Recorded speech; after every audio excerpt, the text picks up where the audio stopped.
If there were ever an encounter on the chessboard that could be described as a game of two halves, then this would certainly apply to the following exciting game from round 2 of the 2014 British Chess Championships, currently being held in Aberystwyth, West Wales.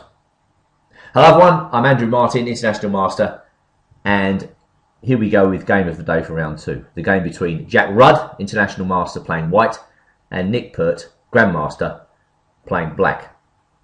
And in the opening, Rudd employed one of his own specialities.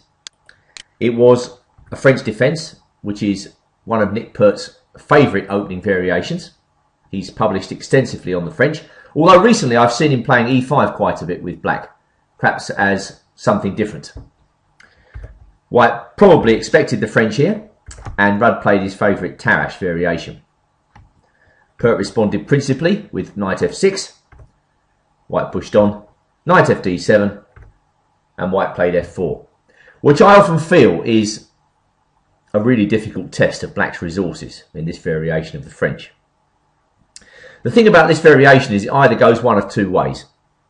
White makes a lot of pawn moves in the opening, establishes a big spatial advantage and cramps black throughout the game, squeezing him unmercifully. And after that, eventually he gets an attack. Or black manages to break up white's pawn centre with a lot of energetic blows, and black has won his fair share of very violent games in this variation. One thing's for sure, black really has to respond energetically against this line. If he plays quietly, passively, then white gets all he wants. And we're about to see something like that in this featured game.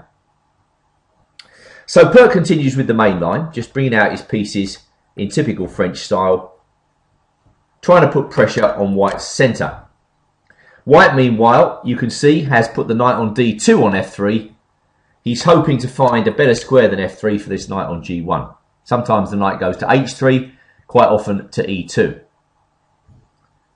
And white plays a3. Very characteristic move in this variation. White is not concerned about piece development early on. He's concerned about establishing space, an advantage in space. So you'd think that a3 is limbering up for b4. Well, Pert provoked white into playing b4. And the normal moves here are either b4 or h4 for white. But here we see the Rudd speciality. He plays his own move, b3. Now before b3, this position had been seen countless times in the database, and often at very high levels. But b3, as I say, is Rudd's own favourite move, and he employed it once before against Ian Thompson in a game from 2010. And there, Thompson played very quietly with a5. White played rook a2. And now very, very quiet play by black, just knight db8, bishop d3 and bishop d7. And in my view, this type of play by black ensures white an opening advantage, as white's not feeling enough pressure against his centre to disturb his build-up. Rudd played knight e2, Thompson took on d4. He played his knight to a6, and white castled with a very nice position. I don't really understand what all these manoeuvres on the queen side have done for black's cause. And the pawn on b3 is keeping black out of squares, very important squares like c4, and preventing black from playing a4. So advantage to white here. Going back to the game itself, Pert played h6, and this is another move I don't especially like. It just seems too quiet. What should black play then? Well, I think he's got to take action immediately, and the computer suggests that c takes d4 is the right way to go. If white recaptures with his knight, then black can play the typical dismantling blow g5, which I actually think is quite good for black in this particular position. And going back, if white takes with the pawn, then we're going to go f6. This is much more like it from black's perspective, as far as I'm concerned. Black is taking energetic action against white's attempt to cramp him throughout the game. And if white plays bishop d3 here, then we just castle, not fearing knight e2, because this is the moment for black to unleash a typical French counterplay attempt with f takes e5. And if white recaptures, now we come in with rook takes f3. I've seen this motif in many French games, and here it seems particularly appropriate, as if white takes the rook, we come in with bishop h4 check, white moves his king, and now we have knight d takes e5. This is the point of the whole combination. Yes, white's the exchange up, but black's got a pawn, and he's got a really strong attack. Moreover, he's going to get the light square bishop, and now he can make a nice choice between bishop d7, with the intention of just bringing his pieces over, or he could even consider playing e5. Now, I understand that Nick Pert might have not wanted to commit himself at this point so drastically early in the game, but I think this is exactly what black has to do against a variation like this, where white's making all manner of pawn moves. There must be some way to punish him, and the only way to punish him is taking action immediately. And as we'll see in the game, Pert plays the opening very slowly and lets white establish this space advantage, after which Rudd gets a nice attack. So Pert continues to fiddle around with a6. Jack pushes another pawn up, gaining space. Black plays queen c7. I still haven't managed to work out exactly what black's doing here. And now another peculiar move here, bishop b2. But white understands, as long as he can hold the d4 square, then where's the black counterplay in this position? For me, it's got to come via f6. But once white's pushed that h-pawn up, h4, h5, it's much more risky for black to play f6 at any stage. So black's really wondering where he's going to put his king right now. So Pert continued with b5. White played knight e2. Black played knight b6. And Rudd took on c5, after which he played knight ed4. So black hasn't really done very much, and white is now starting to establish a serious advantage in this position. Pert retreated with bishop e7. Again, a very quiet move. Rudd took on c6 with the point not only of playing knight d4, but opening up perspectives for his queen. And now there is a very real idea of queen g4 in the position. Black's problems with his king remain. Pert retreated his queen, and Rudd played bishop d3, which is very straightforward, although queen g4 must also have come into the frame as a serious alternative. But there's nothing wrong with bishop d3. The bishop belongs here, and white can always play queen g4. So Pert continued to fiddle around. We don't quite know what he's doing here, and now Rudd stuck his queen out on g4. Quite correct. And then came bishop f8. So Nick Pert must have known at this point that he was in serious trouble, because white's got virtually everything he could want in the French defence. He's got the possibility of playing knight takes e6 at some point, although not necessarily now. And more importantly, he's got the possibility of playing f5 at the right moment, which takes a can opener to the black pawn position in the centre. So black is in serious trouble. Rudd castled. Well, perhaps he could have considered knight takes e6 straight away, something like this. But I think black probably survives after bishop e7. There's no need for white to take even the slightest risk here. So backing up, castling makes a lot of sense. Pert played knight c5, bishop c2, and now bishop came to d7. So it's clear now that black is thinking of parking his king on the queen side. Rudd went straight in with f5. White is dominating the position. But I think here, maybe he could have prepared that move by playing rook a e1. This is also a very good move in this particular situation. And if black castles on the queen side, only now go f5. I don't see any way for black to get even a half reasonable position here, as after king b7, white goes f6, when he really is dominating the position. Probably Jack is keeping his rook on a1 because he wants to think about playing a4 at some point. I mean, I wonder whether a4 is possible straight away. That was a suggestion of Ravi Kumar in the commentary room. And the point is that when black takes this, white goes b4, and after knight e4, he goes f5. Well, Jack probably felt he could always play a4, he could always play rook a e1. This was the moment to go for it with f5. And black castled, hoping to get his king out of the firing line. No such luck as white plays a4. Black takes. White goes b4. Knight comes into e4 and Jack takes on e6. Black recaptures, as he must. And now bishop takes a4. This is a simple enough move, and the idea is to remove the light squared bishops. After these bishops go off the board, the pawn at e6 becomes chronically weak. It's a very simple idea. I mean, white can also get a nice edge here by simply taking off the bishop on the knight on e4. Okay, he probably didn't want to allow black to play queen b7, but even after queen g4, white is better. But I think bishop takes a4 is the best move. Queen takes e5, and now I think white makes an imprecision. He plays the natural continuation of his plan, bishop takes d7 check. But much better was to play queen e2 straight away. The bishop on d7 really gets in black's way, and in particular it stops the black king from escaping. If black plays bishop d6 as he did in the game, then we come in with the queen, and the black king has much less options at his disposal in terms of escape. So we get the natural sequence king c7. White arranges everything very nicely here before he plays knight f3, gets his queen in the optimal spot. Then comes knight f3, black brings his queen into g3, and then comes c4. And this is a crushing position for white. We get something similar in the game, but going back to the game, Jack takes on d7, and this enables black to get his rook into the defence with rook takes d7. So although this position's good for white, it could have been better if white played queen e2 straight away. So anyway, Pert's got some additional chances here, defending with his rook.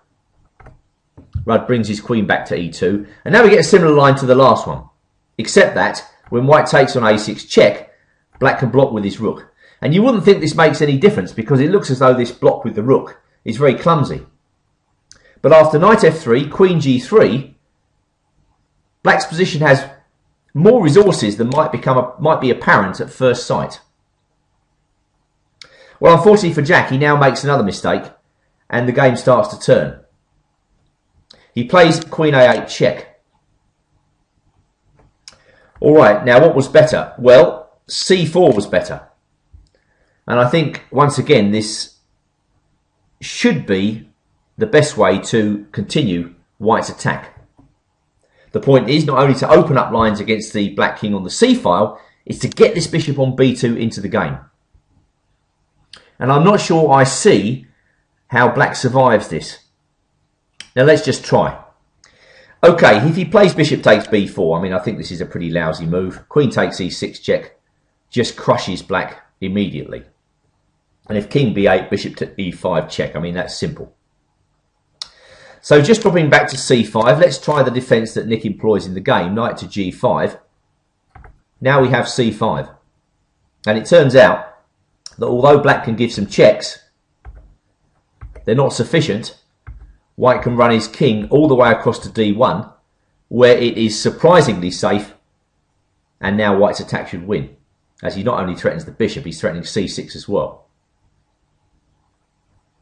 Let's keep trying. Going back, we play c4 again. Can black play rook f8? Well, now we have the brilliant move, bishop e5. Very strong and very attractive too, as when black takes this bishop, white can play queen takes e6 check and then take on e5. And again, black has some checks, but they're not quite sufficient, as after check, king h2 check, king h1, knight f2 check is not good enough. Bit surprising this, let's see this variation because it's very attractive. King g1, black checks on h3, of course there's no way that both players, especially if they're running into time trouble, would see this long line. Queen takes h3, black takes on f1 and then takes on e5, but gets hit on the rebound now with a very attractive mating combination, rook f8 check, king a7, queen a3 check. I mean, it's not really surprising that black's getting done over here. His king is hounded around the entire board. It's all completely forcing. And of course, white can win with rook e8. But why take the queen when you can mate after queen e8 check, king d6, c5 check, king c7, and then queen c8 mate. They're called 16 moves in advance of the move c4. Well, okay, that's a long variation. But I think it's forcing and I think it wins. Alright, let's back up to Queen G3 and return to the game with Rudd playing Queen A8 check. Bishop B8. Black tries to create a tight screen around his king. Rudd plays C4, one move too late. Pert plays knight G5, and Rudd puts his knight in on E5. Then comes a check, King H1, knight F2 check, and of course White can now take a draw by playing his king to G1. Instead, Rudd continues aggressively with rook takes F2, queen takes F2, but now, after Queen A6, Queen B6, Black is right back in the game. I think White should have taken a draw at that point and just admitted to himself that it wasn't going to be his day. I mean, you can imagine that, you know, you could get very excited about having a great player like Nick Pert on the ropes after playing your own plan in the opening. But sometimes you just have to admit that it hasn't quite worked out and you take the draw. Now, with Black blocking with everything he's got, not only is the White attack not crashing through, White's going to find himself material behind, and that is the problem. If he plays Queen A8 here, then I think Black can just take on B4, and if Bishop A3, come back with Queen B6. I don't see a way through here for White. So going back, Rudd played Queen A4, and this is the second half of the game, where after being tortured for so long, Nick Pert is about to get his own back. Black played Rook A7, White played Queen C2, and of course it's all changed now. Black is now the exchange up. He's looking for a way to win this position. He played Queen A6, allowing a discovered check. I mean, it may just have been in this position that Rook F8 was also a decent move. Don't see anything particularly wrong with that, but you can understand why he goes Queen A6. This is rather forcing because of the state of the bishop on A1. So White comes in and plays Queen C6 check.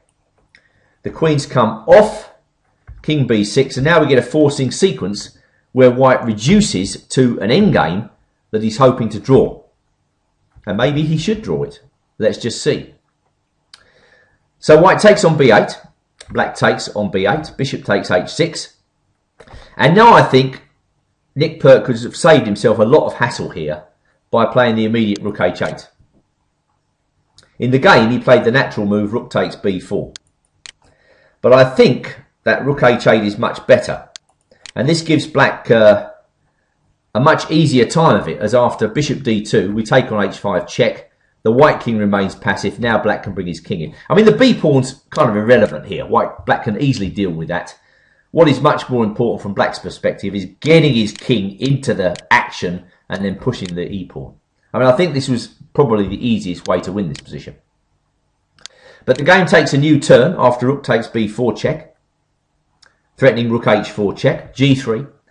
I probably think that Pert saw this continuation and imagined that this was completely winning. Well, let's just see, is it completely winning? Well, we get this position. Black played Rook G8. White played King H4. King comes into D5. Bishop G5. And White can put up a surprising amount of resistance in this position. And as we'll see, maybe even he could have drawn this. It seems impossible, but let's see. Well, Black played E5. I think the most important thing about this endgame is for White to be able to keep the Black king out of the F5 square. Once the Black king comes close, then he can restrict White's movements. Well, we're getting to the critical point, and I think now, instead of H6, which is natural enough, Black should have played King G4. And I think this would have made Black's life more difficult. Can he win this? Well, let's just see. King E6. H6 by White, maybe. Rook A8. Bishop D2. As long as that White king stays on G4, the Black king can't really come very close. Black can manoeuvre around the back. White passes with his bishop. He keeps passing with the bishop. The important thing is to keep the king on G4. Black brings his king across to monitor the pawn. White keeps moving that bishop around, allowing the king into F5, but now King F2, Rook H1, King G3. Can White win this? Can Black win this? I'm not so sure. At any rate, maybe that was a better try for white than h6. I mean, you have to understand, this was an exhausting game. And these sorts of games take their toll on the nervous system. King e6, well, maybe white should have gone king g4 again. Because after king h5, as played, black gets the dream square king f5. And now I think he is winning clearly, as white's movements with his king are very restricted. Rudd played bishop e7. There is a cute win for black here after bishop after rook h8, bishop g5. Let's just see this win. If black plays e4, it'll give you some idea of the winning technique. Black plays rook h7 with the idea of bringing his rook across. Black brings his rook down the back. He checks on h1, and now he can play e3. Now we see the main point of putting that king on f5 is to set up this winning combination where white queens, he's even allowed to queen, black checks on h4, and now queens. That's the winning idea, and white can't stop the skewer on the h-file on the next turn. King h3, queen h1 check. So that is what Jack is fighting against, and why I don't think he can stop, ultimately, black from winning this endgame. The fact that his king's all tied up makes all the difference. And now, having been given his chance, Pert closes right in with the excellent sequence as shown in the game. There's a little bit of toing and froing. Eventually we get to the idea that black's going to bring his rook in. In comes the rook. Not many moves for white really. Some harassment of the bishop. And after e3, Jack resigned. His problem in the latter stages, he could not use his king. And just to see why he does resign, if king g3, black plays e2, and if king f2, we win the bishop by force. So a mammoth game there, and one which really was very good for the spectators throughout the afternoon. Hope you enjoyed that exciting game of the day, and it certainly gives us food for thought when we consider the f4 variation of the French.